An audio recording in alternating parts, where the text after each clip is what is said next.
Што може да се направи со 3500 денари туѓа нега во месецот? Како да се работи со половина здравје кога секој втор ден си во болница? Пациентите кои одат на дијализа, освен со здравствени, се соочуваат и со други тешки проблеми, како што е лошата организација на транспортот, но и тоа што од џеб даваат пари за потребните лекарства, што ги прави да се чувствуваат како заборавени од државата. Они тоа не ги интересира дали мене ми треба здравствен работник, социјален работник да дојде 3-4 сати да помине со мене, пошто има луѓе што се сами поминуваат низ ова.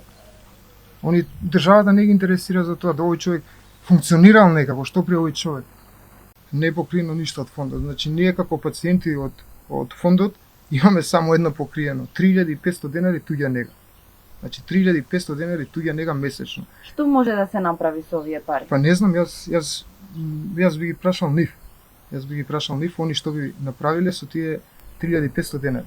За оваа минимална помош се приморани секоја година да ги обновуваат документите. Ако не го направат тоа, ќе им ги укинат и тие малку пари што ги земаат. Наместо да им помогне, државата гледа само да заштеди колку што е можно повеќе на нивни грб. Гази што ни ги ставаат тука на оваквото и беа милиметар.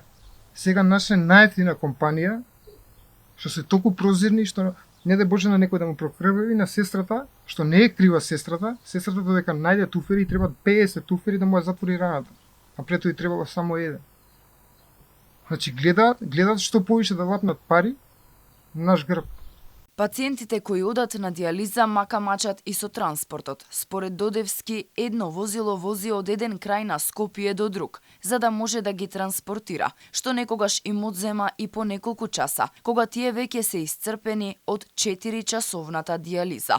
Се обидел да ни го долови тоа преку видеата што сам ги снимил со телефон. Бараме нормален превоз, да не малтретираат, пошто они кои ќе не земат од дијализа, ќе не земат од дијализа. Како така? Ама враќањето од дијализа, јас сум бил 4,5 часа на дијализа. И машината од мене црпела крв 4,5 часа. Мене притисокот ми е паднат, на друг пациента му е кренат, на трет му се лоши, на четврт му се лоши. И сега враќањето, ја треба да идам до Радишани да вратиме пациента, од Радишани идеме до Страчинци, од Страчинци до Стајковци до кај мене, и тој последниот додека го вратат, ма со тој да се прибере дома нормално време, он се прибере у 7 часа. Небојша е 5 години на дијализа, 3 до 4 пати неделно. Иако повеќе пати се обратил за помош од државата, постојано е одбиван. Покрај здравствените проблеми кои се ги имаат, вели дека на пациентите на дијализа не им требаат дополнителни проблеми и затоа бараат државата да ги слушне и да ги подобри условите за лекување и транспорт.